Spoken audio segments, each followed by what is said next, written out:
ఓం మామ అందరికీ శివరాత్రి శుభాకాంక్షలు. రోజు మహాశివరాత్రి సందర్భంగా నేనైతే ఉదయాన్నే లేసేసి మన ఏత్తోపు శివాలయంకైతే వచ్చేసాను. ఇక్కడ ఉదయాన్నే 6 గంటల నుంచి మధ్యాహ్నం 12 గంటల వరకు కంటిన్యూస్‌గా మనకి అభిషేకాలు జరుగుతూనే ఉంటాయి.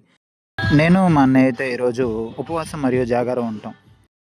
నేను వెళ్ళేసరికి మనమే ఫస్ట్ అయినందువల్ల అక్కడుండే పనులన్నీ చూసుకొని, పండ్లు కట్ చేసుకొని నుంచి మీరే అభిషేకం చూడండి.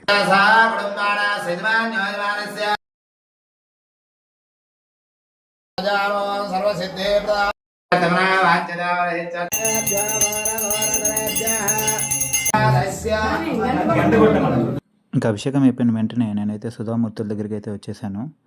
మహాశివరాత్రికి మీకు కుదిరితే తప్పకుండా ఏత్తోపు శివాలయాన్ని అయితే సందర్శించండి. గుడి అడ్రస్ డీటెయిల్స్ డిస్క్రిప్షన్లో పింక్ చేస్తాను. మీ వివరాల కోసం ఇక్కడ ట్యాగ్ చేసిన అకౌంట్ ఏత్తోపు శివాలయంది ఒకసారి చెక్ చేయండి. Thank you.